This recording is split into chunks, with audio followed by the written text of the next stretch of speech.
सभी दोस्तों को एक बार फिर से प्यार भरा नमस्कार। शुरू करते हैं भारत का अपवाह तंत्र पार्ट 2। आज हम पढ़ेंगे ब्रह्मपुत्र नदी तंत्र के बारे में। तो दोस्तों, ब्रह्मपुत्र जल विसर्जन के कुल आयतन की दृष्टि से विश्व की 4 बड़ी नदियों में शामिल है। अपवाह तंत्र इसका 3 देशों में भारत, बांग्लादेश तथा तिब्बत, या फिलहाल ये तिब्बत किसका पार्ट है, चीन का। कुल लंबाई दोस्तों इसकी है 2900 किलोमीटर। भारत में टोटल लंबाई इसकी है 1346 किलोमीटर।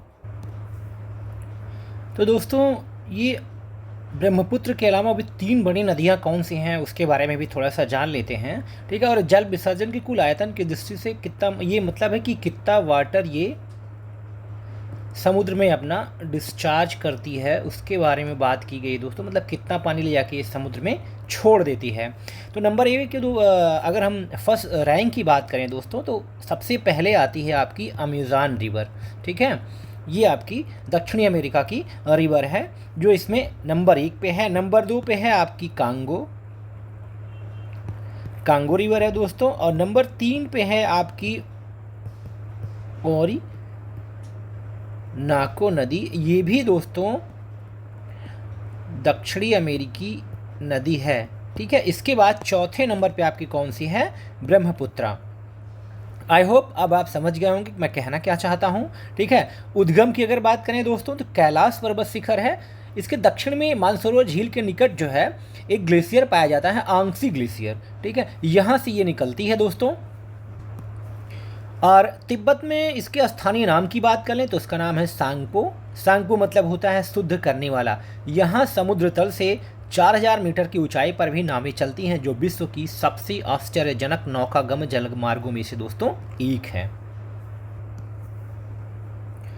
दोस्तों, कहीं कहीं आपने यांगसी ग्लेशियर पढ़ा है, कहीं कहीं जो है ये मिलता है चेमा युंगडुंग ग्लेशियर करके, कि ये ब्रह्मपुत्र नदी का उद्गम क्षेत्र है। तो दोनों एक ही पहाड़ी क्षेत्र में दोनों ग्लेशियर पाए जाते हैं दोस्तों, ठीक है।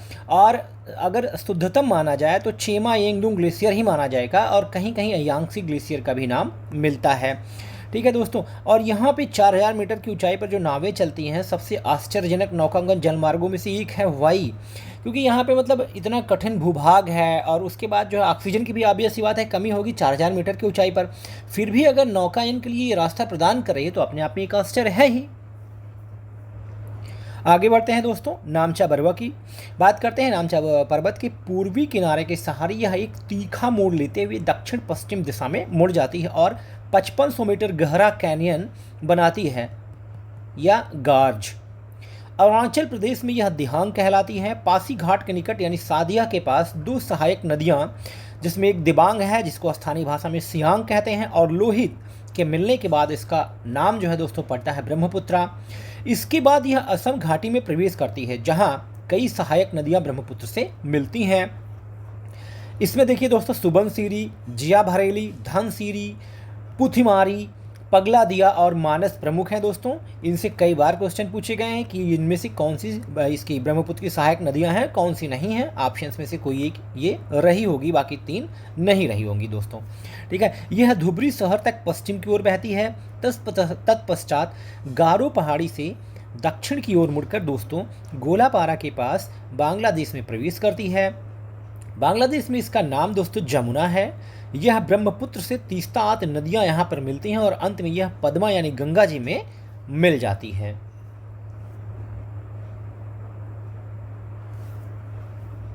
ये देखिए, यहाँ पे मैंने दोस्तों इसका जिक्र किया हुआ है कि चेमा युंगडुंग ग्लेशियर को भी ब्रह्मपुत्र का उद्गम स्रोत माना जाता है, ठीक है। बराक नदी बांग्लादेश में भैरब बाजार के निकट गंगा ब्रह्मपुत्र नदी से आकर मिलती है, ये जो कि चांदपुर के पास पड़ता है दोस्तों। और बराक नदी मेघना के नाम से जानी जाती है। असम में ब्रह्मपुत्र नदी गुम्फित जलमार्ग बनाती है, जिसमें कुछ बड़े नदी द्वीप भी मिलते हैं। इनमें विश्व का सबसे बड़ा नदीय द्वीप माजुली भी शामिल है। यह द्वीप संकटग्रस्त स्थिति में है, और तथा इसे संरक्षित करने और विश्व विरासत सूची में शामिल करने के प्रयास किए जा रहे हैं। वर्ष 2016 में इसे भारत का द्वीपीय जिला भी घोषित किया गया था दोस्तों। गुम्फित जलमार्ग दोस्तों ऐसे होता है कि नदी 2 धाराओं में बट गई, फिर आके मिल गई और बीच का जो आपका एक आइलैंड की तरह दिखने लगा। तीस्ता नदी की बात कर लें दोस्तों, यहाँ दार्जिलिंग की पहाड़ियों में एक तीव्र नदीय प्रवाह के साथ एक विशाल गर्ज का निर्माण करती है। जलपाईगुड़ी आपका जो वेस्ट बंगाल में है, शहर इसी तट पर स्थित है। बात करते हैं बराक नदी की, उद्गम माउंट जापो मणिपुर में। इसके नदी बेसिन में मासिनराम और चेरापूंजी स्थित हैं। बांग्लादेश में इसे सुरमा नदी कहा जाता है। यह ढाका के दक्षिण में पद्मा से मिलती है तथा इसकी संयुक्त धारा को हम मेघना कहते हैं दोस्तों। ब्रह्मपुत्र की अगर हम सहायक नदियों की दोस्तों बात कर लें तो मैंने एक शॉर्ट ट्रिक बनाई है इसके लिए, जिससे आप आसानी से इसको याद कर लें। सुधती कामा जिया लो पिथु कसर में, सुधती कामा जिया लो पिथु कसर में। तो सु से देखिए दोस्तों सुबन सीरी, धा से धन सीरी, ती से तीस्ता, का से कामेंग, माँ से मानस, जिया से पूरा जिया भरेली, लो से लोहित, पिथु से दोस्तों पिथुमारी, का से कपिली, सा से संकोस, रा से रंगा और लास्ट वन इज मेघना। सुधती कामा जियालो पिथु कसर में। यह अगर आप याद कर लेते हैं दोस्तों तो ब्रह्मपुत्र की सहायक नदियाँ आपको ऑल टाइम के लिए याद हो जाएंगी। तो दोस्तों एक बार इसको देख लेते हैं। ब्रह्मपुत्र नदी देखिए यहाँ पे चेमा युंगडुंग ग्लेशियर से निकलती है सांको नाम से। फिर ये देखिए यहीं पे आपका ये तीक्ष्ण मोड़ लेते हुए फिर देखिए इंडिया में प्रवेश करते हुए बाद में ये देखिए बांग्लादेश में आती है और गंगा जी से मिलते हुए और इधर मेघना से मिलते हुए मेघना के नाम से सुंदरबन डेल्टा बनाती है दोस्तों। अब यहाँ पे मैंने जो इनकी मुख्य सहायक नदियाँ हैं उनके बारे में पहले ही बता दिया है। कुछ और भी नदियाँ हैं वो कैसे कैसे मिलती हैं यहाँ पे मैंने उसको बना के दिखाया हुआ है आपको, ठीक है। जैसे देखिए दोस्तों लोहित यहाँ मिल रही है, दिबांग यहाँ मिल रही है, दिहांग इस तरफ से मिल रही है पासी घाट के पास में दोस्तों, रंगा है, धनसिरी है, कपली है, गुवाहाटी इसी के तट पर है दोस्तों, तेजपुर इसके तट पर है, जिया भरेली, पुथिमारी दोस्तों, मानस हो गया दोस्तों, तिपकई, संकोस देखिए, तीस्ता यहाँ के मिल रही है और अल्टीमेटली ये बाद में जमुना के नाम से दोस्तों जानी गई है। ये मैंने पूरा एक लाइन में बना दिया है। आंगसी ग्लेशियर या आपका इसको कह सकते हैं आप चेमा युंगडुंग ग्लेशियर, ठीक है। और यहाँ पे आपका पूरा का पूरा इसका जो है नदी तंत्र मैंने समझाने का प्रयास किया है। अब दोस्तों आगे बढ़ते हैं, प्रायद्वीपीय अपवाह तंत्र के बारे में दोस्तों बात कर लेते हैं। प्रायद्वीपीय अपवाह तंत्र हिमालयी अपवाह तंत्र से प्राचीन है यानी पहले का है। यह तथ्य नदियों की प्रौढ़ावस्था और नदी घाटियों के चौड़ा व उथला होने से प्रमाणित होता है। प्रायद्वीप के प्रमुख नदी तंत्रों की अगर बात कर लें तो महानदी है, गोदावरी है, कृष्णा है, कावेरी है दोस्तों। प्रायद्वीपीय नदी तंत्र की विशेषताओं की बात कर लें सुनिश्चित मार्ग पर चलती हैं क्योंकि वहाँ ज़मीन क्या है पथरीली है, विसर्प नहीं बनाती हैं, 12 मासी नहीं है क्योंकि वहाँ पे वो पूरी तरह से मानसूनी बारिश पर निर्भर है, इसलिए क्या है 12 मासी नहीं है। विश्व की सबसे बड़ी एस्चुरी की बात करें तो सेंट लॉरेंस नदी की है। जब नदियों के मुहाने पर नदियों द्वारा बहाकर लाया गया मलबा समुद्र में चला जाता है तब इस प्रकार के समुद्र एवं नदियों के मिलन बिंदु को क्या कहते हैं, एस्चुरी कहते हैं दोस्तों। डेल्टा क्या होता है, कई धाराओं में नदियाँ बट के जाती हैं, समुद्र में मिलती हैं, और जबकि एस्चुरी क्या होता है एक साथ बड़ा मुहाना उनका हो जाता है, इसको हम एस्चुरी कहते हैं दोस्तों। मतलब कोई धारा अलग से नहीं, एक बड़ा मुहाना। प्रायद्वीपीय भारत बहुत ही प्राचीन भूभाग है, इसलिए इस क्षेत्र की नदियाँ क्या हैं, वृद्धावस्था में हैं, जो मुख्यतः वृक्षाकृतिक अपवाह तंत्र बनाती हैं। दोस्तों ये वृक्षाकृतिक अपवाह तंत्र क्या होता है, तो अगर सरल भाषा में इसके बारे में बताऊं तो नदी का प्रवाह दोस्तों अगर एक पेड़ की तरह मान लें, ठीक है। मुख्य नदी क्या है, एक तने की तरह हो गई दोस्तों, और उसमें जो सहायक नदियां हैं पेड़ की शाखाओं की तरह उसमें आकर क्या होता है मिलती हैं, और ऊपर से देखने पर ये एक पेड़ जैसी आकृति बनाता है, इसलिए इसको क्या कहते हैं, वृक्षाकृतिक अपवाह तंत्र कहते हैं। दक्षिण भारत की सभी नदियां धीरे धीरे अपने किनारे को काट रही हैं, जिससे इनकी घाटियां चौड़ी होती जा रही हैं। यहाँ की सभी नदियाँ अपने आकार तल पर पहुँच गई हैं, जिनमें अपनी घाटी को लंबवत काटने की उनकी क्षमता जो है लगभग समाप्त हो गई है। तो दोस्तों अगर इसको हम सरल भाषा में समझें तो इसका मतलब यह है कि जैसे मान लीजिए एक इंसान है, उम्र बढ़ने पर क्या है, उसकी भागने और दौड़ने की शक्ति क्या होगी, कम हो जाएगी। वैसे ही दक्षिणी भारत की नदियाँ भी क्या है, सब बूढ़ी हो चुकी हैं। अगर हम आधार तल की दोस्तों बात करें कि बेस लेवल क्या है, तो बेस लेवल दोस्तों इसका मतलब है कि नदियां अब अपने सबसे निचले स्तर तक पहुंच गई हैं। अब उनके पास इतना ढलान बचा ही नहीं है कि वे अपनी घाटी को और गहरा कर सकें, यानी काट सकें। अब जब चूंकि वे अपनी घाटी को गहरा नहीं कर पा रही, तो क्या कर रही हैं, अपने किनारों को काट रही हैं। नीचे गहरा नहीं खो सकती, इसलिए अपना सारा जोर क्या कर रही हैं, अपने किनारों को चौड़ा करने में लगाती हैं। इसीलिए इनकी घाटियाँ क्या हो रही हैं, गहरी होने के बजाय चौड़ी और उथली होती जा रही हैं। इसका परिणाम क्या है कि अब इसमें लंबवत यानी वर्टिकल कटाव करने की शक्ति जो है लगभग खत्म हो चुकी है। इसलिए ये नदियां अब बहुत शांत और चौड़े बहाव वाली हो गई हैं। ठीक है दोस्तों, तो इसलिए इन नदियों में उत्तर भारत की नदियां जैसे गंगा हो गई की तरह गहरे गार्ज जो है या वी आकार की घाटियां जो है ये बनाने की क्षमता खत्म हो गई है और ये चौड़ी घाटियां बना रही हैं दोस्तों। आई होप दोस्तों ये आपको समझ में आया होगा जो भी मैंने बताने का प्रयास किया सरल भाषा में। अब आगे बढ़ते हैं। विंध्याचल पर्वत से निकलने वाली अधिकांश नदियाँ क्या हैं, उत्तर की ओर बहती हैं। जैसे चंबल हो गया, काली सिंध हो गई, बेतवा, केन और सोन। प्रायद्वीपीय भारत में पूर्व दिशा की ओर बहने वाली नदियों का उत्तर से दक्षिण की ओर क्रम पूछा जाता है। 10वीं बार दोस्तों इससे प्रश्न उठे हुए हैं। ठीक है, जैसे आपका दोस्तों अगर उस सबसे उत्तर में दोस्तों बात करें तो दामोदर नदी है, फिर उसके बाद स्वर्ण रेखा है, फिर वैतरणी है, ब्राह्मणी है, महानदी है, गोदावरी है, कृष्णा है, पेन्नार है, कावेरी है, वैगई है और last one is Tamraparni. North से साउथ की तरफ ऐसे नीचे की तरफ क्रम होता है। यहाँ सबसे ऊपर आपका कौन सी है, दामोदर, सबसे नीचे आपका ताम्रपर्णी। एक शार्ट ट्रिक इसके लिए मैंने बनाई है, चाहे तो आप दोस्तों इसके माध्यम से भी याद कर सकते हैं, अदरवाइज आप मैप के सहारे अगर इसको पढ़ते हैं तो बहुत ही आसानी से आप इसको याद कर सकते हैं। ट्रिक अगर देखें तो दास, वैब्राम, गोकृपेका, वैता। एब्सर्ड सी ट्रिक है लेकिन याद करने में बहुत ही सहायक होगी दोस्तों। अगर आप इतना सा याद कर लेते हैं तो लाइफ टाइम के लिए आप नहीं भूलेंगे ये। दास, वैब्राम, गोक्र, पेका, वैता, दामोदर, स्वर्णरेखा, वैतरणी, ब्राह्मणी, महानदी और आपका देखिए गोदावरी, कृष्णा, पेन्नार, कावेरी, वैगई एंड ताम्रपर्णी। दास, वैब्राम, गोक्र, पेका, वैता, इसको याद करने की कोशिश कीजिएगा दोस्तों। सभी की सभी नदियाँ नॉर्थ टू साउथ आप अपने आप अरेंज करने में सक्षम हो जाएंगे। अमरकंटक पठार से 3 मुख्य नदियाँ कौन सी निकलती हैं, ट्रिक मैंने बनाई है उसके लिए। सोन नदी, नर्मदा, महानदी। केरल में पूर्व की ओर प्रवाहित होने वाली नदियों की बात कर लें तो पाम्बर, भवानी, काबिनी। ठीक है, ये क्या है केरल में दोस्तों, ये जैसे ये केरल यहाँ पे आपका लास्ट में नीचे की तरफ पड़ता है, तो यहाँ पे दोस्तों पूर्व की तरफ जो नदियाँ बहती हैं, मतलब केरल से निकल के इस दिशा में चली जाती हैं, वो कौन सी हैं, पाम्बर, भवानी, काबिनी। दामोदर नदी की दोस्तों बात करें तो हुगली की सबसे बड़ी सहायक नदी दोस्तों ये है। हुगली के बारे में आपको पहले ही बता चुका हूँ। उद्गम इसका रांची का पठार है। झारखंड और वेस्ट बंगाल इसके एरिया में पड़ते हैं, क्षेत्र में पड़ते हैं। छोटा नागपुर पठार के बीचों बीच भ्रंश घाटी से प्रवाहित होते हुए हुगली नदी में ये मिल जाती है।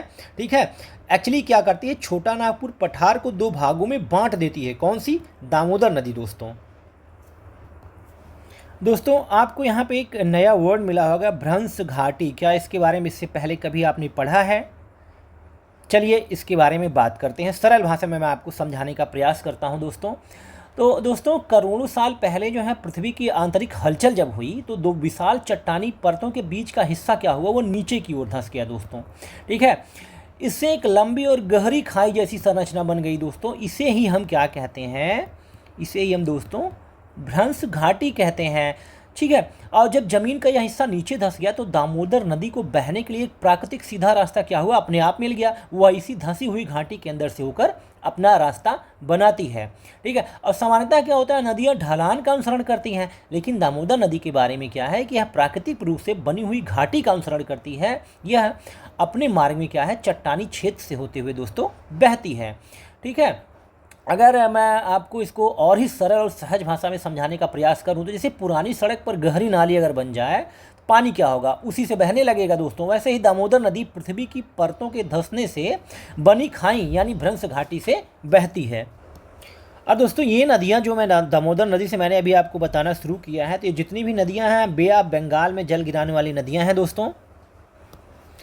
तो दोस्तों दामोदर नदी की अगर सहायक नदियों की बात कर लें, मुख्यतः 3 को आप याद कर लीजिएगा, बराकर, कुनार और जमुनिया, इन तीनों से प्रश्न आते हैं।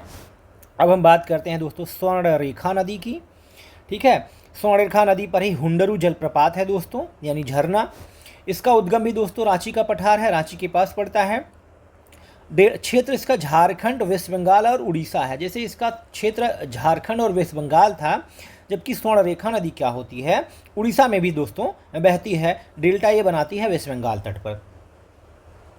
दोस्तों अगर हम बात करें हजारीबाग का पठार और रांची का पठार, दोस्तों देखिए ये बीच से, अगर छोटा नागपुर का पठार की बात करें दोस्तों, तो आपका अगर बीच से ऐसे ही आप निकाल देते हैं, आगे राजमहल पहाड़ी पड़ेगी, तो ऊपर का जो पार्ट है आपका छोटा नागपुर के पठार का, उसको कहेंगे हम हजारीबाग का पठार, और नीचे के पार्ट को हम कहेंगे दोस्तों रांची के पठार।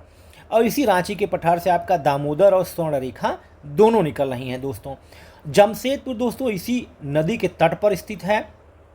जलीय जीव उसमें एकदम से नहीं पाए जाते हैं, जैविक अपशिष्ट कही जाती है। जलीय जीव नहीं पाए जाने का सबसे बड़ा कारण है यहाँ पर रासायनिक अपशिष्ट, यानी जो फैक्ट्रियाँ इसके किनारे पर हैं उनका लगातार अपशिष्ट इसमें गिराते रहना, जिससे क्या होता है सभी जलीय जीव इसमें लगभग मर चुके हैं, इसलिए इसको जैविक अपशिष्ट भी कहा जाता है दोस्तों।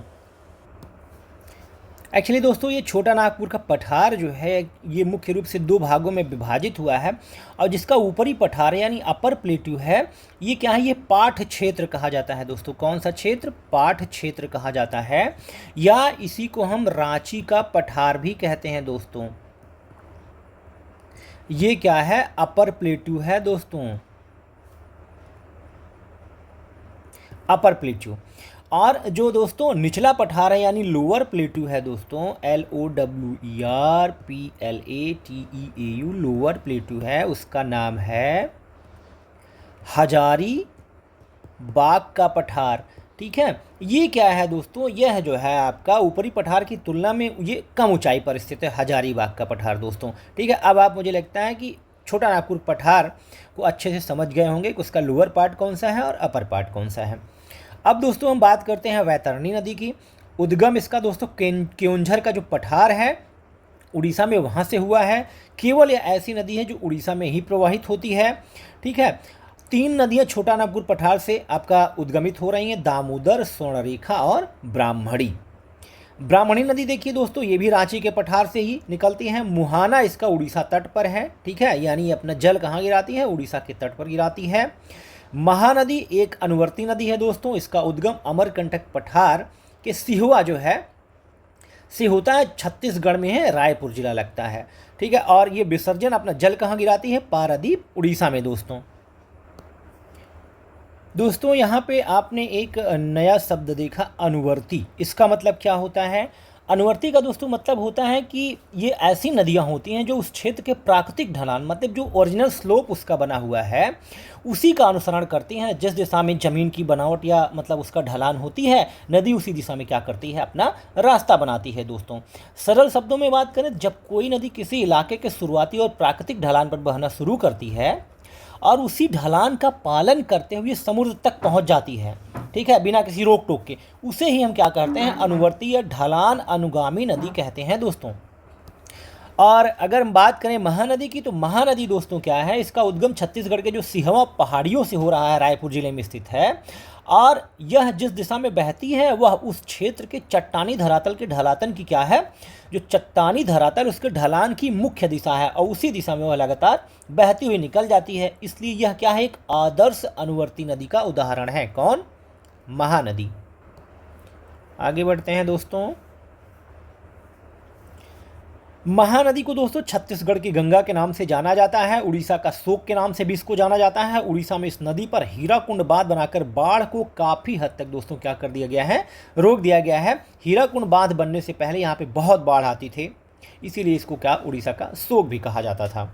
छत्तीसगढ़ में महानदी की घाटी को छत्तीसगढ़ बेसिन या महानदी बेसिन के नाम से जाना जाता है। यह बेसिन दोस्तों धान उत्पादन के लिए प्रसिद्ध है, विश्व प्रसिद्ध है दोस्तों ये, इसीलिए छत्तीसगढ़ को हम धान का कटोरा भी कहते हैं। हंसदेव तथा तेल इसकी मुख्य सहायक नदियां हैं। हंसदेव क्या है, इसके लेफ्ट साइड से आके मिलती है, और तेल जो इसके राइट साइड पे आकर मिलती है दोस्तों। विश्व का सबसे बड़ा बांध भी क्या है आपका दोस्तों, हीराकुंड बांध है। यह नदी दोस्तों वृक्षाकार अफवाह प्रतिरूप का निर्माण करती है।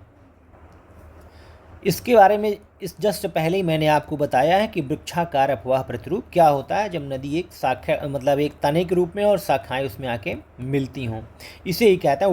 उसको देखने पे एक वृक्ष की भांति वो जो है बनाती हों, तो उसी को कहते हैं दोस्तों वृक्षाकार अफवाह प्रतिरूप। यहाँ पे दोस्तों भारत के मैप में मैंने जितनी भी पहाड़ियाँ हैं उनको जो है दिखाया हुआ है, ठीक है। इसके बारे में हम लोग बाद में बात करेंगे जब ये चैप्टर पढ़ेंगे, ठीक है। देखिए बारदा, मांझा, यहाँ पे है थलघट, आपका ये गैप है, कलसुबाई पहाड़ी है, फिर भोरघट गैप है दोस्तों, कुद्रमुखी पहाड़ियाँ यहाँ पे, ब्रह्मगिरी की पहाड़ियाँ यहाँ पे, यहीं से कावेरी निकल रही है दोस्तों। ये देखिए दोस्तों यहाँ से आपका वैगई निकल रही है, ये ताम्रपर्णी निकल। अच्छा ये दोस्तों सही बात है, मैंने इसको इसलिए बनाया है कि ये मैंने उद्गम और कहाँ पे अपना जल गिरा रहे हैं उन नदियों के बारे में बताया है दोस्तों, ठीक है। इसको कायदे से हम लोग देख लेते हैं। देखिए कलसुबाई से दोस्तों निकलती है गोदावरी, और यहाँ से देखिए आपको निकलती है कृष्णा, और यहाँ पे आपका दोनों का कृष्णा और गोदावरी डेल्टा लगभग एक ही हो जाते हैं। दामोदर देखिए दोस्तों यहाँ पे मैंने दिखाया है, हुगली ये है, हुगली में आके दामोदर मिल गई है। स्वर्णरेखा नदी देखिए यहाँ पे है, ये बैतरणी है, ये ब्राह्मणी है, ये दोस्तों आपका महानदी है। ये देखिए आपका दोस्तों कौन सी है, नर्मदा नदी है, ये आपकी ताप्ती नदी है दोस्तों। अब दोस्तों आगे बढ़ते हैं। गोदावरी नदी प्रायद्वीपीय भारत का सबसे बड़ा नदी क्षेत्र, दक्षिणी गंगा या वृद्ध गंगा या बूढ़ी गंगा के नाम से भी इसको जाना जाता है। नासिक के त्र्यंबकेश्वर नामक स्थान से निकलती है और बे ऑफ बंगाल में अपना पानी गिराती है दोस्तों।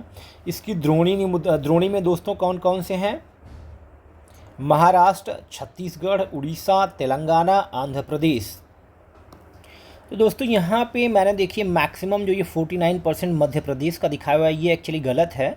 ये महाराष्ट्र में सबसे ज़्यादा 49% जो है इसकी द्रोणी पड़ती है, मानी इसका जो है आपका महाराष्ट्र में सबसे ज़्यादा जो है, और चूँकि ये नासिक ज़िले के त्र्यंबकेश्वर से निकलती भी है, ठीक है, और इसका जो बेसिन है इसलिए यहाँ पे 49% अकेले महाराष्ट्र में है दोस्तों। मध्य प्रदेश में थोड़ा सा हिस्सा है दोस्तों, और ये मतलब टच करते हुए लगभग मान लीजिए मध्य प्रदेश को निकलती है, उसके साउथ वाले पार्ट को दोस्तों। तो एक वहाँ पे ज़िला पड़ता है दोस्तों बैतूल, उसी के आसपास वो निकल जाते हैं, इसलिए मध्य प्रदेश को भी इसकी द्रोणी में ले लिया जाता है। जबकि मुख्य रूप से महाराष्ट्र में 49% है, बाकी छत्तीसगढ़, उड़ीसा, तेलंगाना, आंध्र प्रदेश तो हैं ही। दक्षिणी भारत यानी प्रायद्वीपीय भारत की सबसे लंबी, जबकि भारत की दूसरी सबसे लंबी नदी है दोस्तों गंगा जी के बाद, इसके बाद यमुना का नंबर आता है दोस्तों। इसके पहले मैं किलोमीटर में आपको बता चुका हूँ कौन सी लंबी नदी जो है कितने किलोमीटर लंबी है। इसकी मुख्य सहायक नदियों की दोस्तों बात कर लें तो वेनगंगा और वर्धा हो गई, प्राणहिता, इंद्रावती, मंजीरा, पेनगंगा, सबरी, प्रवरा, पूर्णा। सभी से क्वेश्चन कभी न कभी पूछे गए हैं दोस्तों। इनमें ये पूछा जाता है कौन सी इसमें जो है इसकी सहायक नदियां हैं, ये सहायक नदी हैं आपकी गोदावरी की। तो इसके लिए मैंने एक ट्रिक भी बनाई है दोस्तों, अगर आप चाहें तो इसके माध्यम से आसानी से इसको याद कर सकते हैं। जो भी मैंने रेड से लिखा हुआ है वही आप जो है ट्रिक में अपनाइएगा। जैसे वेब प्राइम पेश करते हैं प्रवरपूर्ण, वेब प्राइम जैसे होता है कि वेब सिनेमा की बात ले लें सर, ठीक है, और उसमें प्राइम लगा दें, जैसे आपका अमेज़ान का प्राइम हो गया, ऐसे ही वेब प्राइम आप मान लें, ठीक है। वो पेश करते हैं, एक मूवी आप ऐसे कहें प्रवरपूर्ण एक मूवी है, वेब प्राइम पेश करते हैं प्रवरपूर्ण। तो आप गोदावरी की सभी सहायक नदियों को याद करने में सक्षम हो जाएंगे। वेनगंगा, वर्धा, और इन्हीं दोनों का संयुक्त रूप से हम प्राणहिता भी कहते हैं, ठीक है। तो प्राणहिता भी मैंने बताया हुआ है, लेकिन वेनगंगा और वर्धा को मुख्य दोनों को जब संयुक्त रूप से बोला जाता है प्राणहिता नाम दिया गया है दोस्तों। ई से आपका इंद्रावती, मा से मंजीरा, पे से पेनगंगा, शा से शबरी, प्रवर से प्रवरा, पूर्ण से पूर्णा। आई होप दोस्तों ये ट्रिक याद करने के बाद कभी भी आप गोदावरी की सहायक नदियों को नहीं भूल पाएंगे। आगे बढ़ते हैं दोस्तों। गोदावरी नदी पर राजमुंदरी और कोसबुर को जोड़ने वाला एशिया का सबसे बड़ा रेल सह सड़क मार्ग निर्मित किया गया है दोस्तों। दोस्तों ये जो आपका गोदावरी नदी पर ये मैंने लिखा हुआ राजमुंद्री और कोसबुर का बात, ये 1974 की बात है दोस्तों। एक समय ये हुआ करता था। अभी अगर इंडिया की ही बात कर लें दोस्तों, तो वर्तमान में भारत का जो सबसे लंबा रेल सह सड़क पुल है वो बोगीबील ब्रिज है दोस्तों, असम में है। ये ब्रह्मपुत्र नदी पर स्थित है और 4.94 किलोमीटर दोस्तों यह लंबा है, जबकि इस पुल की लंबाई दोस्तों 4.1 किलोमीटर है। और अगर हम पूरे दुनिया की बात करें तो अब जो है उन्नत इंजीनियरिंग के मतलब कारण चीन और जापान जैसे कई देश इससे भी बड़े बड़े पुल अब बना चुके हैं दोस्तों। आगे बढ़ते हैं दोस्तों, तो राजमुंदरी के बाद यह कई धाराओं में विभक्त होकर एक बृहत डेल्टा का निर्माण करती है दोस्तों, जिसमें कृष्णा नदी का डेल्टा भी शामिल हो जाता है। ठीक है, अब बात करते हैं हम कृष्णा नदी की। प्रायद्वीपीय भारत की दूसरी सबसे बड़ी नदी है गोदावरी के बाद। द्रोणी इसकी दोस्तों मुख्यतः महाराष्ट्र, कर्नाटक और आंध्र प्रदेश में है। ठीक है, महाबालेश्वर से निकलती है महाराष्ट्र के पश्चिमी घाट से और बे ऑफ बंगाल में क्या होता है अपना विसर्जन करती है दोस्तों। प्रमुख सहायक नदियों की दोस्तों बात कर लें तो भीमा, मालप्रभा, मूसी हैदराबाद इसके तट पर स्थित है। कोयना, पंचगंगा, तुंगभद्रा दोस्तों इसकी सबसे बड़ी सहायक नदी है। दूध गंगा और घाट प्रभा दोस्तों। इसके लिए भी दोस्तों मैंने एक ट्रिक बनाया हुआ है, इसको याद कर आप आसानी इसकी सहायक नदियों को याद रख सकते हैं। भीमा मामू का पंच तुमको दूध में घाटा करवा सकता है। मतलब दो दोस्त हैं ऐसे ही, और एक दोस्त का जो है मामा, उनका नाम भीमा है और इसका जो है दूध का व्यापार है। भीमा मामू क्या है, बहुत गुस्सैल हैं और वो आते हैं और वहाँ पे क्या करते हैं, वहाँ पे दूध लेने वाले खड़े हैं, उनसे झगड़ा करते हैं, किसी एक को पंच मार देते हैं। तो ये दूसरा दोस्त जो है वो इससे कहता है कि यार जो तुम्हारा भीमा मामू का पंच है तुमको दूध में घाटा करवा सकता है। एक कहानी की तरह इसको याद रखें दोस्तों। बस मैंने इसको इसलिए बनाया हुआ है कि जिससे आप जो है ये प्रमुख सहायक नदियाँ जो कृष्णा की हैं उसको याद कर सकें। जैसे भीमा हो गया आपका, भीमा से भीमा, माँ से मालप्रभा, मुँह से मूसी दोस्तों, का से कोयना, पंच से पंचगंगा, तू से तुंगभद्रा दोस्तों, दूध गंगा हो गया और घाटा से घाट प्रभा दोस्तों। भीमा मामू का पंच तुमको दूध में घाटा करवा सकता है। आगे बढ़ते हैं दोस्तों, कृष्णा नदी जल विवाद किन किन के बीच हैं, तो अभी वो महाराष्ट्र, कर्नाटक और आंध्र प्रदेश के बीच में चल रहा है दोस्तों। 1957 से यह विवाद चल रहा है। अब हम दोस्तों बात कर लेते हैं पेन्नार नदी की। कृष्णा एवं कावेरी के मध्य में बहती है ये, कर्नाटक टू आंध्र प्रदेश दोस्तों। आगे हम आते हैं कावेरी नदी की बात करते हैं दोस्तों। दक्षिणी भारत की तीसरी सबसे बड़ी नदी है गोदावरी और कृष्णा के बाद। उद्गम इसका दोस्तों कर्नाटक में ब्रह्मगिरी पहाड़ियों से होता है और विसर्जन जो है दोस्तों तमिलनाडु में तिरुचिरापल्ली के समीप बे ऑफ बंगाल में अपना ये जल क्या करती है, विसर्जित कर देती है। दक्कन पठार में शिव समुद्रम और श्रीरंगपट्टनम द्वीपों का निर्माण करती है दोस्तों ये। ठीक है, श्रीरंगपट्टनम के बारे में आप हिस्ट्री में भी पढ़ेंगे दोस्तों। यह लगभग वर्ष भर बहती है। क्यों? क्योंकि दक्षिणी पूर्वी मानसून, जब गर्मी आने पर दक्षिणी पूर्वी मानसून एक्टिव होता है, वहाँ से ये क्या होती है, जल लेती है। और ठंडियों में उत्तर पूर्वी मानसून जब तमिलनाडु के आसपास एक्टिव रहता है तो वहाँ से ये जल ले लेती है। इसलिए क्या होता है, वर्ष भर में इसमें लगभग पानी बना रहता है। द्रोणी की बात कर लें दोस्तों, केरल, तमिलनाडु, कर्नाटक, भारत का दूसरी जो सबसे बड़ा जलप्रपात शिव समुद्रम इसी नदी पर दोस्तों स्थित है कर्नाटका में। इसे दक्षिण भारत की गंगा दोस्तों कहते हैं। यहाँ पे आपको मैंने बताया है दक्षिणी गंगा दोस्तों, और इसको कहते हैं दक्षिण भारत की गंगा दोस्तों। इसकी घाटी धान उत्पादन के लिए दोस्तों प्रसिद्ध है, इसीलिए इसकी घाटी या प्रवाह क्षेत्र को क्या कहते हैं, rice bowl of south India. Kaveri नदी जल विवाद दोस्तों क्या है, आते केतक के बीच है, मतलब आंध्र प्रदेश, तेलंगाना, केरला, तमिलनाडु, कर्नाटक, आते केतक दोस्तों। प्रमुख सहायक नदियों की बात कर लें दोस्तों तो हेमवती, लोकपावनी, भवानी, काबिनी, लक्ष्मण तीर्थ, सिमसा, अर्कावती, अमरावती। इसके लिए भी मैंने एक से दोस्तों ट्रिक बनाई है, आप चाहें तो इसके माध्यम से इसको आसानी से याद कर सकते हैं। हे लोभ के काल, सिम्बा संजीवनी, अर्क पीकर अमर है। हे लोभ के काल, सिम्बा संजीवनी, अर्क पीकर अमर है।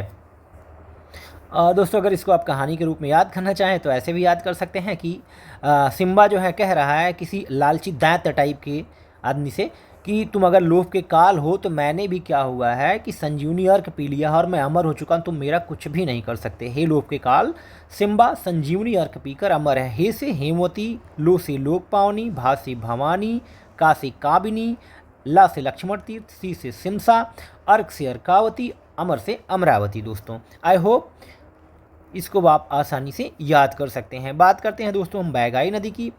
उद्गम दोस्तों देखिए इसका परुसनाथ पहाड़ी है, ये तमिलनाडु में स्थित है।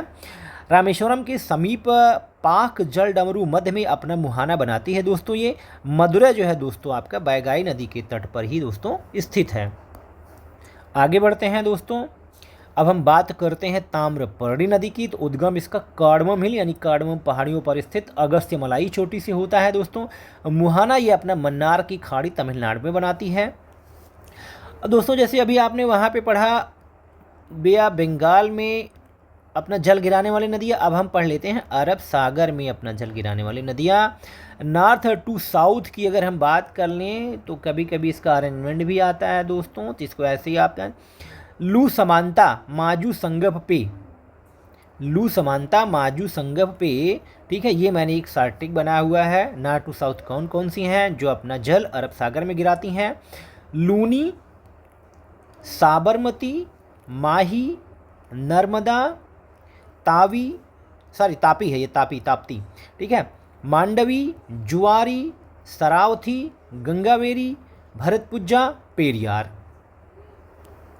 और प्रायद्वीपीय भारत की 4 नदियां जो खंभात की खाड़ी में अपना जल गिरा रही हैं वो समानता है दोस्तों। समानता कौन सी? ये वाली, यानी साबरमती, माही, नर्मदा, ताप्ती, समानता। और लंबाई के अनुसार अगर बात करें दोस्तों कि इन चारों में सबसे लंबी कौन है? सबसे लंबी दोस्तों नंबर 1 पे नर्मदा है, दूसरे पे ताप्ती है, तीसरे पे माही है, चौथे पे आपका आ जाती है साबरमती। प्रायद्वीपीय भारत की लूनी नदी समुद्र तट तक नहीं पहुंच पाती, यह कच्छ के रन में विलीन हो जाती है, ठीक है दोस्तों, यानी कच्छ के दलदल में। उद्गम इसका उत्तरी राजस्थान की अरावली रेंज से दोस्तों होता है, अरावली से ये निकलती है दोस्तों।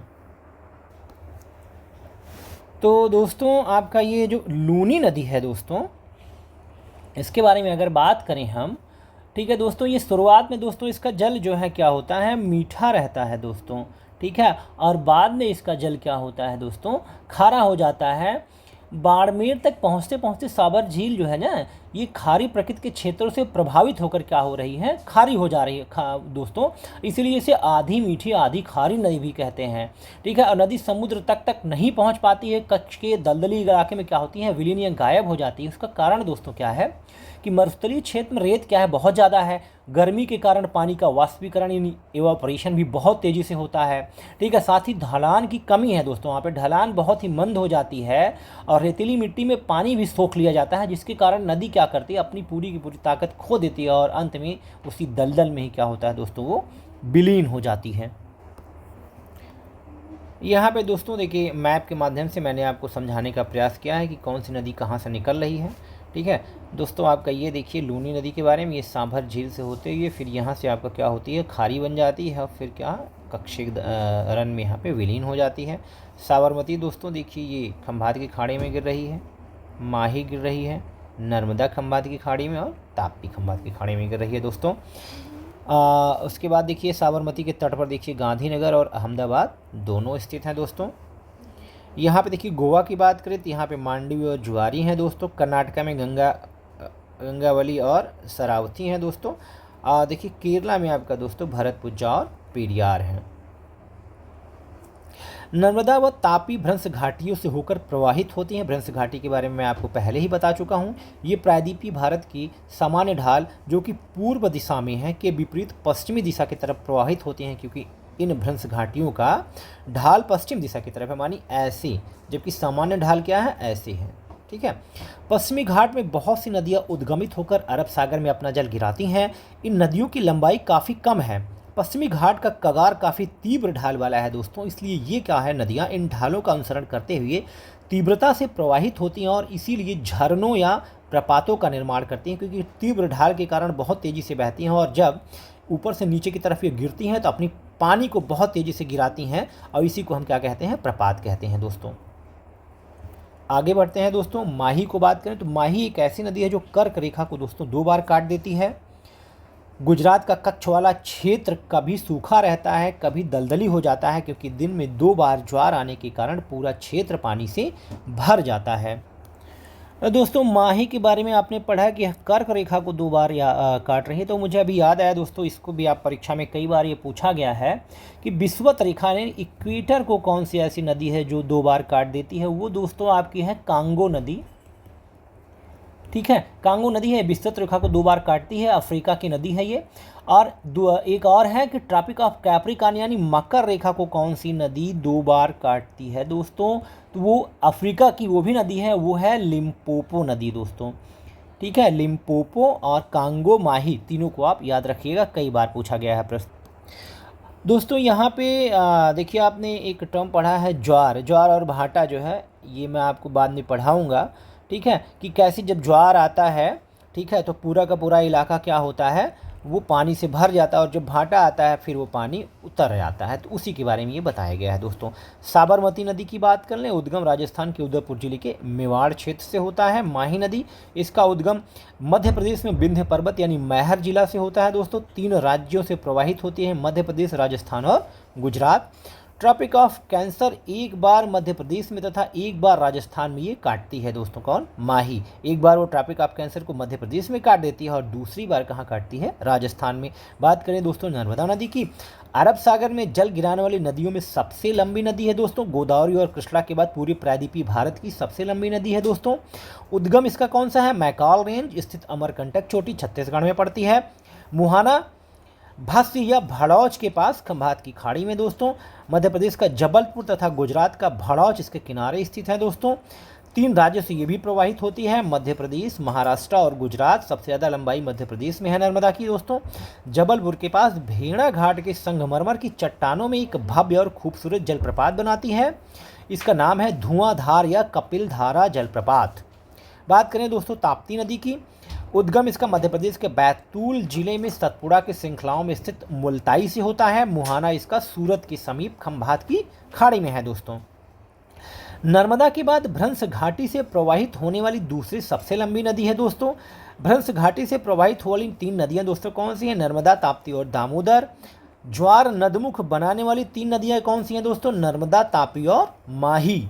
ज्वार नदमुख वाली एस्टुरी जो क्या है कि जैसे आपका डेल्टा क्या है, कई शाखाओं में बट के नदियां जाती हैं, गिरती हैं समुद्र में। यहाँ पे क्या है, एक साथ बिना किसी शाखा के सीधे सीधे अपना पानी पूरा गिरा देती हैं दोस्तों। तो ज्वार नदमुख उसी को कहते हैं। इसमें नर्मदा, ताप्ती और माही आती हैं। और भ्रंश घाटी में नर्मदा, तापी और दामोदर तीनों आप याद रखिएगा। अब ताप्ती नदी भी 3 राज्यों से प्रवाहित होती है, मध्य प्रदेश, महाराष्ट्र और गुजरात। और दोस्तों ये सतपुड़ा और अजंता के बीच से ताप्ती प्रवाहित होती है। ठीक है, सतपुड़ा और अजंता के बीच से। और सतपुड़ा दोस्तों ताप्ती और नर्मदा के बीच में स्थित है दोस्तों।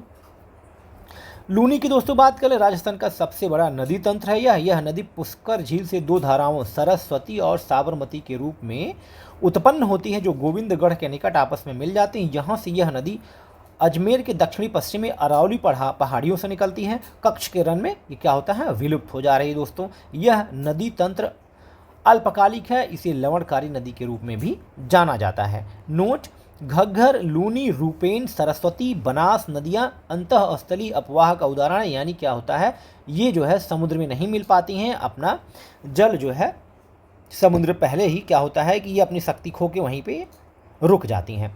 अंतःस्थलीय प्रवाह नदियां ऐसी नदियां जो समुद्री मुहाने तक नहीं पहुंच पाती तथा स्थलीय क्षेत्र में ही क्या होता है, विलुप्त हो जाती हैं दोस्तों। सह्याद्री से निकलकर अरेबियन सी में जल गिराने वाली नदियों की बात कर लें। सह्याद्री मतलब पश्चिमी घाट का हिस्सा। तो उसमें देखिए गुजरात में दोस्तों सतरंजी और मादर नाम की नदियां हैं। गोवा में दोस्तों मांडवी, जिसके तट पर पणजी गोवा की राजधानी स्थित है, और जुआरी नदियां हैं। जबकि कर्नाटका में सरावती और गंगावेली नदियां हैं। ऐसे दोस्तों केरला में पेरियार, भरतपुजा, पाम्बा, ठीक है, नदियां हैं। केरल की सबसे लंबी नदी कौन सी है आपकी दोस्तों? भरतपुजा है। दूसरे नंबर पे आती है आपका पेरियार। और केरल में पोन्नानी के नाम से इसको जाना जाता है, किसको? भरतपुजा को दोस्तों। ठीक है, समामाजू संगम पेपा ट्रिक है ये दोस्तों, क्या है? समामाजू संगभ पेपा। गुजरात में कौन सी है? समा मतलब सतरंजियो मादर। गोवा में कौन सी है दोस्तों? मांडव्य, जुआरी। कर्नाटका में संगभ कौन सी हो जाएगी दोस्तों? सतरंजी, गंगावेरी। और केरला में दोस्तों भा पेपा, भरतपुजा, पेरियार और पाम्बा। आगे बढ़ते हैं दोस्तों। चूंकि सह्याद्री से निकलकर अरब सागर में जल गिराने वाली नदियां पश्चिमी घाट के कगार के सहारे प्रवाहित होती हैं, इसलिए ये नदियां क्या हैं, प्रपाती हैं, यानी जलप्रपात बनाती हैं। सरावती, जोग या गरसोप्पा या महात्मा गांधी जलप्रपात 271 मीटर का है। ठीक है, भारत का सबसे ऊंचा सीधा गिरने वाला झरना है दोस्तों। भारत का सबसे ऊंचाई पर स्थित अगर जलप्रपात की बात कर लें दोस्तों, वो है कुंचिकल। और दोस्तों आपका ये कुंचिकल जलप्रपात कहाँ है, कर्नाटका राज्य में स्थित है। कर्नाटका का एक जिला है दोस्तों शिमोगा, इसके बारे में मैंने आपको बताया ही होगा जब मैं आपको चट्टानों के बारे में पढ़ा रहा था दोस्तों। शिमोगा जिले में स्थित है और बराही क्या है, एक नदी है, उसी पे कुंचिकल जलप्रपात बना हुआ है दोस्तों। अब दोस्तों देखिए काली नदी जो है ये क्या है, देखिए डिग्गी गांव कर्नाटका से निकल रही है दोस्तों। पहले देखिए ये क्या जाती हैं, पूरब दिशा में जाती हैं, फिर एकाएक घूम के पश्चिम दिशा में होते हुए अरेबियन सी में जाके अपना जल गिरा देती है। और ये मैग्नीज का अयस्क इसमें घुल जाने के कारण क्या है दोस्तों, ये बहुत ही ज़्यादा प्रदूषित है। हगरी या वेदावती नदी की दोस्तों बात कर लें, तुंगभद्रा की सहायक नदी है। बेदा और अवथी नदियां जो है सह्याद्री से निकलकर आपस में मिलकर हगरी या वेदावती नदी का निर्माण करती हैं दोस्तों। मीठी नदी की अगर बात कर लें दोस्तों, इसका उद्गम मुंबई में स्थित बिहार झील से होता है। और ये नदी देखिए दोस्तों बिहार झील से निकलती है, पोई झील से होते हुए फिर क्या होता है, माहिम की खाड़ी में आपका मतलब अरेबियन सी में जाके वो अपना जल गिरा देती है। पश्चिमी घाट के अखंड जल विभाजक क्षेत्र में 13 किलोमीटर चौड़ा एकमात्र पलक्कड़ यानी पलघट दर्रा है स्थित दोस्तों। ठीक है, इस दर्रे के बारे में मैं आपको आगे बताऊंगा।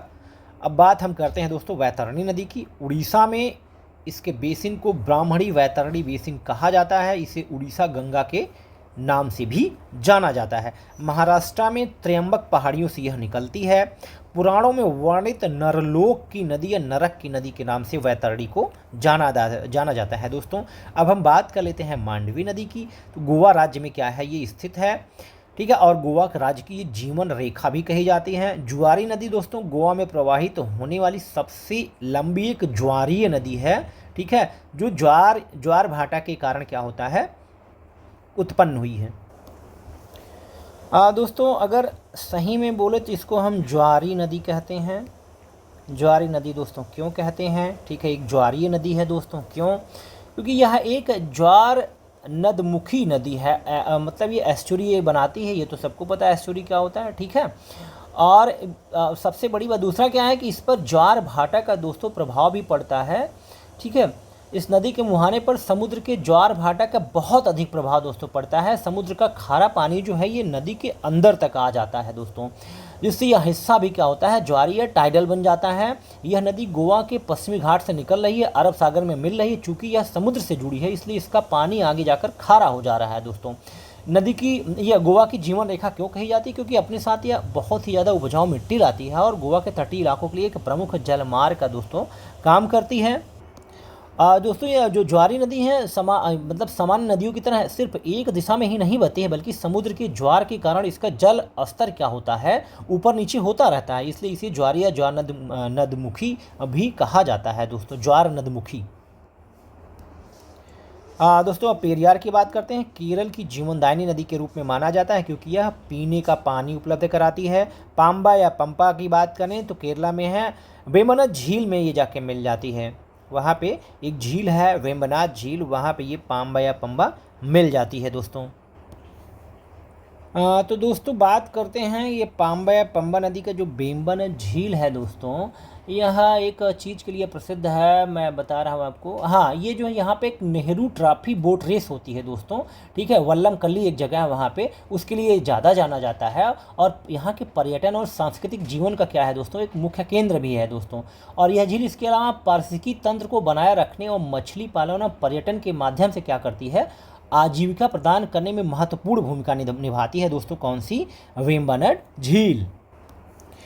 अब आगे बढ़ते हैं दोस्तों, हिमालयी नदियों के अपवाह का प्रकार की बात कर लें तो ये क्या है, पूर्ववर्ती और अनुवर्ती हैं। पूर्ववर्ती के बारे में मैं आपको बता चुका हूँ, अनुवर्ती के बारे में, और मैदानी भागों में वृक्षाकार प्रारूप, इसके बारे में मैं दोस्तों आपको बता चुका हूँ। प्रायद्वीपीय नदियों के अपवाह के प्रकार की बात कर लें तो अध्यारोपित है,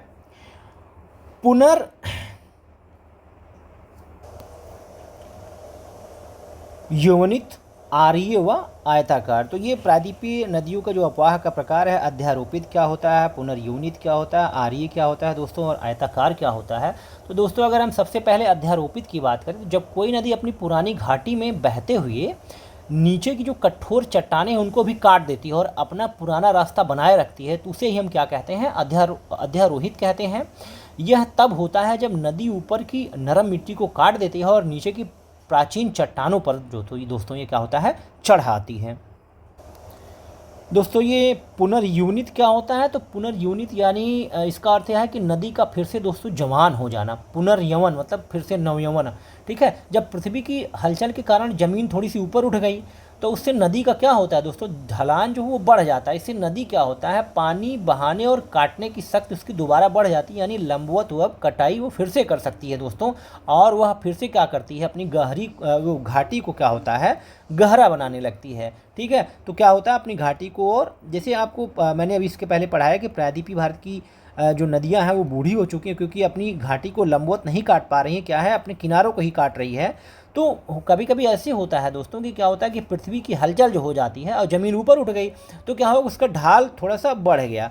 जब ढाल बढ़ गया तो ये क्या करेगी, अपना जो है ये अपनी घाटी को फिर से गहरा करना शुरू कर देती हैं, और यही जो है आपका क्या होता है, बोला जाता है कि नदी जो है फिर से जवान हो गई है दोस्तों। आर्य की दोस्तों बात करें तो जब नदियाँ किसी एक ऊंचे पहाड़ या गुंबद के केंद्र से निकलकर चारों दिशाओं में फैली हों तो उसे ही हम क्या कहते हैं, आर्य कहते हैं, या रेडियल, इसका इंग्लिश में वो रेडियल बोला जाता है दोस्तों, ठीक है। जैसे आप अमरकंटक से निकलने वाली नदियों के बारे में बात कर लें, अमरकंटक पठार है, उसके चारों तरफ से दोस्तों नदियाँ निकलती हैं, वो क्या है, आर्य जो है आपका है, ठीक है। अब इसके बाद अगर हम दोस्तों बात करें आयताकार की, ठीक है, रेक्टेंगुलर फॉर्म का बनाती है, तब बनता है जब धरातल पर चट्टानों में दरारें या जोड़ जो होते हैं दोस्तों उनमें समकोण बन रहा हो, 90 डिग्री का कोण बन रहा हो दोस्तों, ठीक है। नदी जो है क्या करती है, इन दरारों का अनुसरण करती है जिससे उसका बहाव आयताकार जाल जैसा दिखता है। आई होप दोस्तों अब आप अध्यारोपित, पुनर्यूनित और आर्य आयताकार को अच्छे से समझ चुके हो। अब दोस्तों बात करते हैं गोमती, सई, जोमकई, बरना, गच्छई, चूहा, ये क्या है, इसकी ट्रिब्यूटरीज हैं आपकी। गोमती जो है जो पीलीभीत के फुलहर झील से निकलती है और बाद में गंगा नदी से जाके मिल जाती है, उसकी ये सहायक नदियां हैं दोस्तों। इसमें दोस्तों आप सई को ही मुख्यतः याद करिएगा, सई के बारे में कई बार पूछा गया है, यह गोमती की मुख्य सहायक नदी है दोस्तों। बरना और गच्छई के बारे में भी दोस्तों आप याद कर सकते हैं, सई, बरना और गच्छई। आगे बढ़ते हैं दोस्तों, घाघरा या सरुई की बात कर लेते हैं। उद्गम इसका क्या है, मापचा चुंगू ग्लेशियर से निकलती है दोस्तों, तिब्बत में स्थित है ये। अयोध्या इसके किनारे हैं, फैजाबाद इसके किनारे हैं, बलिया इसके किनारे हैं। और इसकी अगर सहायक नदियों की दोस्तों बात कर लें तो राप्ती, शारदा और छोटी गंडक, तीनों को याद करिएगा, कई बार पूछा गया इससे। अब दोस्तों राप्ती की बात कर लें जो इसकी सहायक है दोस्तों, उद्गम इसका नेपाल से होता है, ठीक है। बहराम घाट के समीप ये घाघरा से क्या हो रही है, मिल जा रही है। इसकी भी एक सहायक उसको कहते हैं रोहिणी, ठीक है। और राप्ती के ही किनारे दोस्तों कौन सा शहर है, यूपी का गोरखपुर, ठीक है दोस्तों। ये बहराम घाट आपका कहाँ है, बाराबंकी में स्थित है दोस्तों। आगे बढ़ते हैं दोस्तों, तमसा नदी की बात कर लें जिसे दक्षिणी टोंक भी कहा जाता है दोस्तों, ठीक है। ये आपका देखिए तमाशा कुंड जलाशय कैमूर की पहाड़ियों से निकलती है, इलाहाबाद के आगे जो है आपका, जैसे इलाहाबाद में तो आके यानी प्रयागराज में यमुना मिलती है, उसके थोड़ा सा आगे ये गंगा जी से जाके मिल जाती है, कौन सी, तमसा। विलुप्त सरस्वती नदी की दोस्तों बात कर लें तो इस नदी के संदर्भ में नवीनतम शोध 5 मई 2015 को इसके अस्तित्व की प्रामाणिकता की पुष्टि की गई। वर्तमान में यह नदी भूमि से 60 मीटर नीचे पाई गई है, 1500 किलोमीटर लंबी ये थी पहले दोस्तों। और दोस्तों इसके लिए जो है केस वल्दिया समिति का जो है गठन किया गया था, उन्होंने अपनी यह रिपोर्ट दी थी दोस्तों, ठीक है। आगे हम बढ़ते हैं, तीस्ता जल विवाद की बात कर लेते हैं, ठीक है। ये वेस्ट बंगाल सिक्किम की सीमा बनाती है, इसमें भारत और बांग्लादेश के बीच जो है ये जल विवाद है। उद्गम इसका सिक्किम से होता है दोस्तों, ठीक है। 1983 से विवाद है। भारत जो है दोस्तों इसका 52% जल का इस्तेमाल करता है जबकि बांग्लादेश 48% का इस्तेमाल करता है। अब बांग्लादेश चाहता है कि भारत 20% पानी का प्राकृतिक बहाव उसके लिए छोड़ दे तथा शेष को आधा आधा बांट ले, यानी ठीक है बांग्लादेश क्या हो कि 20% उसके लिए भारत दे दे, बाकी 80 में से 40 भारत ले और 40 बांग्लादेश को दे दे, यानी 20 + 40 मतलब 60 बांग्लादेश का हो जाए, जबकि वर्तमान में बांग्लादेश को मिल रहा है 48। यही विवाद है दोस्तों। ठीक है, वर्तमान में भारत और बांग्लादेश 54 नदियों का पानी साझा करते हैं, लेकिन अब तक केवल गंगा नदी पर ही समझौता हुआ है, जो कि 1996 में हुआ है दोस्तों। और ये वेस्ट बंगाल सिक्किम की सीमा, ये इसके बारे में पूछा गया, कौन सी नदी बनाती है दोस्तों? तीस्ता नदी। विवाद कब से है? 1983 से है। किसके बीच है? भारत और बांग्लादेश के बीच में है। वर्तमान स्थिति क्या है? भारत 52%, बांग्लादेश 48%। बांग्लादेश के मतलब वो क्या है, बांग्लादेश क्या चाहता है? वो चाहता है कि भारत 20% तो पूरा उसके लिए छोड़ दे, इसके अलावा 40-40 में बंटवारा हो जाए दोस्तों। अब दोस्तों देखिए कौन कौन से नगर हैं जो नदी और उनके वो कौन कौन सी नदियाँ हैं उनके किनारे जो बसे हुए नगर है, उसके बारे में बात कर लें दोस्तों। कोरबा दोस्तों हंसदेव नदी के किनारे, लुधियाना सतलज, पंचेत दामोदर, उत्तरकाशी भागीरथी, मैथान दोस्तों बराकर, तिलैया बराकर, बलिया दोस्तों गंगा, नैना देवी सतलज दोस्तों, गया देखिए फाल्गु नदी, बेंगलुरु वृषभावती नदी, फर्रुखाबाद गंगा नदी, मैंगलोर नेत्रवती नदी, शिमोगा देखिए तुंगा नदी, विदिशा आपका बेतवा नदी, जगदलपुर आपका इंद्रावती नदी, गुप्तकाशी आपका मंदाकिनी नदी, गोविंद घाट आपका अलकनंदा एवं लक्ष्मण गंगा, फिरोजपुर आपका देखिए सतलज नदी, रामबाड़ा आपका मंदाकिनी नदी, गौरीकुंड मंदाकिनी नदी, गिलगित आपका गिलगित नदी, सिंदरी दामोदर नदी दोस्तों, टिहरी आपका दोस्तों देखिए भागीरथी व भेलांगना नदियों के तट पर है, कुर्नूल आपका तुंगभद्रा नदी, मानस नदी, जमशेदपुर आपका स्वर्णरेखा एवं खरकई नदी, सांची आपका बेतवा नदी, मुंगेर आपका गंगा नदी, ओरछा आपका बेतवा नदी, पुणे आपका मुथा नदी दोस्तों, भरूच आपका नर्मदा नदी, चेन्नई अडयार नदी, पंढरपुर भीमा नदी, मुरादाबाद आपका रामगंगा नदी, तिरुचिरापल्ली कावेरी नदी, श्रीरंगपट्टनम कावेरी नदी, रावतभाटा चंबल नदी, मंडी आपका व्यास नदी, होशंगाबाद नर्मदा नदी, नांदेड़ आपका गोदावरी नदी, कारवाड़ आपका काली नदी, मदुरई आपका बैगई नदी, तंजाउर दोस्तों आपका तमिलनाडु वाला कावेरी नदी, बक्सर आपका गंगा नदी दोस्तों, हावड़ा हुगली नदी, अजमेर आपका लूनी नदी दोस्तों, राजमुंदरी आपका गोदावरी नदी और आपका बरेली जो है राम गंगा नदी दोस्तों। तो दोस्तों आज के लिए इतना ही। अगर आपको मेरी क्लास पसंद आई हो, मेरे पढ़ाने का जो ये तरीका है ये पसंद आया हो, तो मेरे चैनल को सब्सक्राइब करें, लाइक करें, शेयर करें। तब तक के लिए थैंक यू, नमस्कार।